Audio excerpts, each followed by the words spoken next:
very happy to have the two Shanes here. Shane Clark from Elephant. That's We're me. here in the Spirit Store in Dundalk, which is a special day for the Sound Feed because it's our first ever interview time here. outside of Dublin. Yeah. Welcome. Thank you very much. Welcome We've to had our a great town. day so far. Yeah.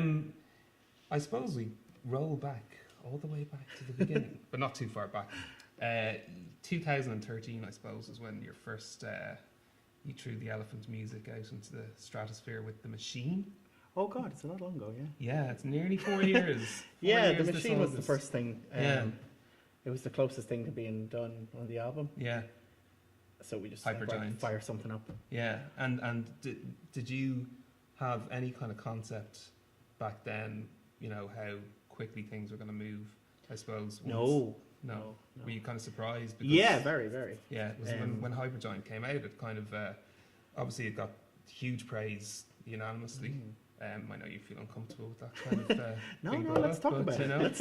know. and then there was like tons of festivals and everything. So did you get slightly taken aback by the pace of things after? Yeah, I guess so. It was just you didn't expect it, I suppose, but it was great. Yeah. I enjoyed it.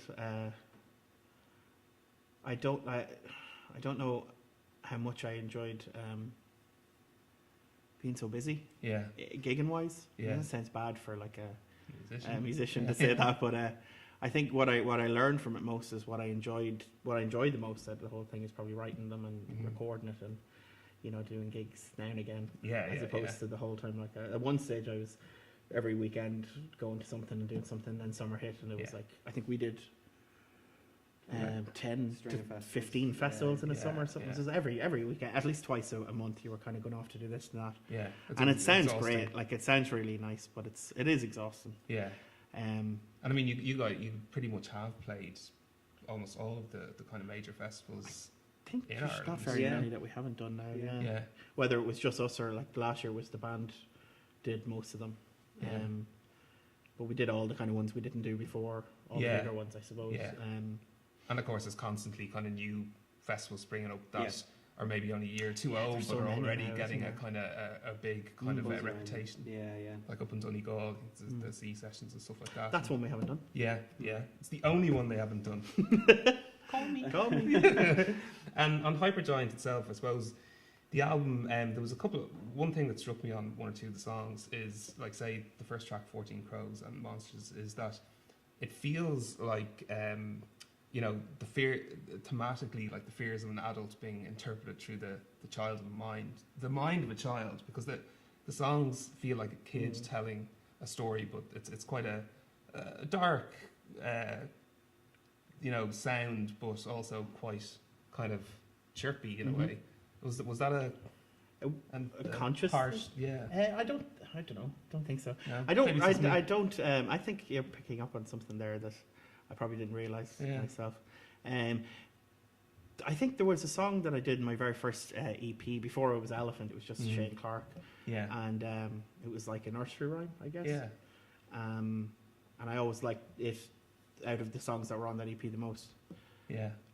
So So I that kind of had probably this thing. might have seeped through to Hypergiant. Even Little Ghost, I suppose, is kind Yeah, of like definitely. a kind of a. It's got a sort of a lilting Yeah. nighttime quality to Exactly. Yeah. it. So yeah, that probably is a big part of it. I didn't realize when I was doing it, but Well, now you know. You should now I know. Yeah, should now have I know. asked me at the I time. know. I Yeah, could why have told didn't you I- what you were writing about. just sending you songs like, what's this one about? Yeah. And I suppose then, like, once after Hypergiant came out, then also I know obviously it was very well received, but also you were asked to play with a lot of very well known Irish acts. Like last year, you played with Lisa Hannigan, Ham Sandwich. Was that like a kind of, did that kind of come to you more or less, where people were like, we really like this album and this guy's music and what he's doing, and you'd like to have him on board? I guess. Well, I didn't actively go looking for anything. Yeah. Okay. I would just stay on my couch with my dog if I was let. Yeah. But yeah. no, I'm lucky enough. Like everyone asked me to do most of everything, apart from festivals, applying for festivals. Yeah.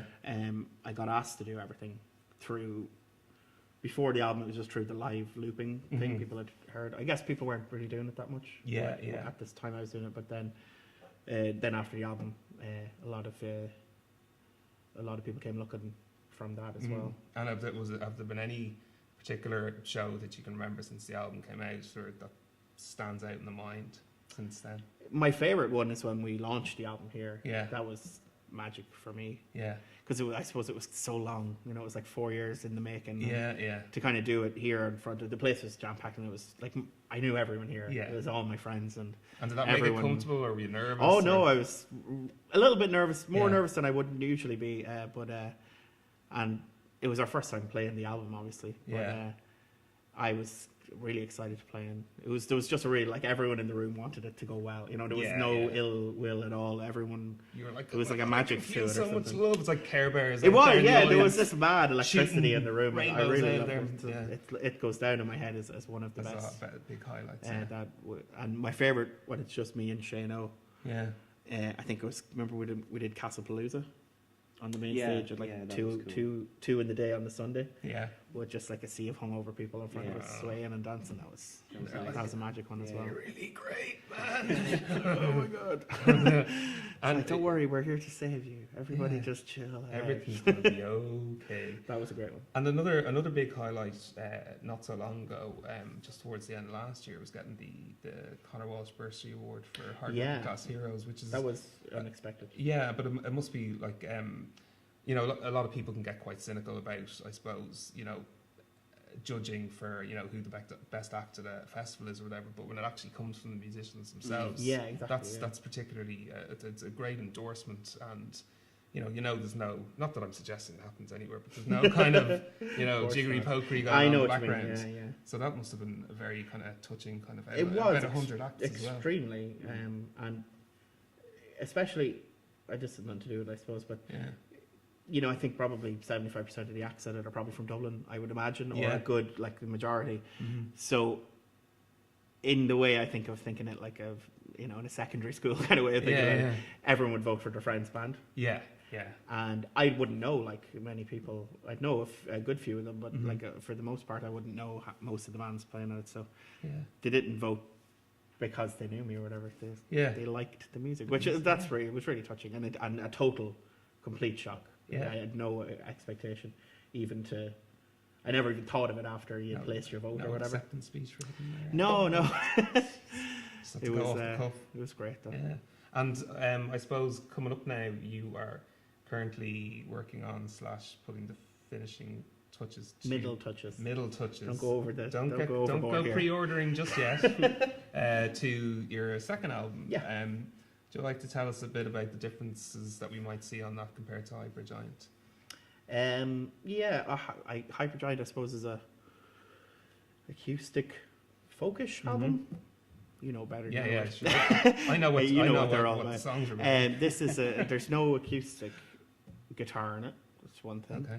That's not a conscious thing. It's just when after the album came out, I was having a lot of trouble writing songs, so I changed to keyboards and electric guitars and stuff, and it all started coming then. So, it's much more rocky, and it's very 80s and 90s influenced, and lots of like a lot of cheese, a lot of solos, a lot of saxophone solos. Yeah. He's back. Spirits again. It's going to be a much more kind of active album, but it hopefully will still have a meandering sort of but it's interesting you mentioned those, like the 80s and 90s stuff, because I know you did also did a while ago a playlist of 10 songs for Louder Than Words blog that mean a lot to you. And I noticed that, like, okay, you had, you know, a bit of 50s with Billie Holiday, no 60s. Don't think so, no. Yeah, I kind of feel like 60s a bit like some great stuff, but it doesn't really. Anyway, and then you had like we'll talk about that again. That's for another interview. That's for another interview. Then you had like it's the 60s. Yeah. Screw you, mom and dad. You had your record collections were rubbish. You had David Bowie, then Tom Waits, and then into the 90s. Obviously, there was Nirvana and stuff like that, and Anthony Johnson's would be more recent one, Neutral Milk Hotel and stuff like that. So that's a big kind of cross section. Do you feel that, you know, some of that maybe like that Hypergiant was like, you know, a really standalone creation for you, like your first album, and now that some of those kind of things that have been influencing you over time are kind of starting to blossom out on new writings, or is that a bit of a? I don't know. I don't like to think about it too much because Yeah. if I think about it too much, it all sort of stands still. Yeah. You know, the way they say like the first album is everything in your life up to that point, and then Yeah. the second album's hard because you've put everything into the first one. Yeah, and you've yeah. nothing else to say. Don't really agree with that. I don't really agree No. with it either, but it definitely like in Hypergiant there is sort of some 80s elements to it, I guess. Yeah. Feel more than the like sonically. Yeah, It's yeah. wanky, but Don't worry. this album, it's more direct, I suppose, in its influence. It's kind of wearing my love of Bowie and Prince and things like that on my sleeve. It's not. I'm not trying to mask it. I was actively masking in Hypergiant, going like, right, that kind of sounds like Bon Iver, right? So Yeah, yeah. I need to kind of at least throw a curtain across that, so it doesn't just come across as, oh, he's just trying to be Bon Iver. So I put something across it to make it sound less like it. Yeah. Whereas in this album, I'm kind of not caring that Yeah, much. I'm just exactly. kind of going, this kind of sounds like a Prince bit, More but I free, don't care. just let it flow I'm just out. going to show you. Yeah. So it'll be, I guess, more direct, Yeah. and hopefully, I think hopefully more like mature sounding, I guess. Okay. In that way, you're talking about the a lot of Hypergiant sounding quite childish in a sense. Yeah. Which it was and it did, I suppose. But so the song should hopefully sound more sort of together and mature and maybe more thought out or something. Mm-hmm. And we can roughly expect that out at the second half of the I'm year anyway. hoping, I'm hoping end of summer. Yeah. But And you know what happened last time. Yeah, so. exactly. And a busy kind of festival circuit probably is going to have maybe a little don't bit know, impact here and there. Or are you going to tone that down this yeah, bit? definitely not going to be doing the 10 festival thing. Yeah. Because again, like we were playing a couple of gigs with the band, but we haven't gigged this year so far because, at least with the band, because I find when I'm in the writing bit of it, if you're practicing to be gigging, like, and be good for gigging, you can't be practicing for recording the new album, and you can't be practicing for or sitting at home, right? It's one or the other, basically. Yeah, or else you just get that's nowhere. the way more or I less. feel. Yeah. So at the minute, it's very much concentrating on getting the album done, which, as I said, is the kind of thing I really enjoy. So we will do gigs. Yeah. We will be back. Yeah. Don't. You haven't missed the boat if you haven't seen Outlook live yet. Yeah. No, certainly not. Well, Shane, thanks so much for coming in to us here in the Spirit Store. We Thanks for very coming, much Dundalk. appreciate it. We keep it. We're delighted. We've had a great day so far, and people just keep their eye out on weareelephants.com, Facebook page, Twitter, and stuff. And new single in about 2 weeks. 2 weeks, and a couple of videos and stuff like that along the way as well. So thanks so much again. Really Thank you very much. appreciate it. Thank you.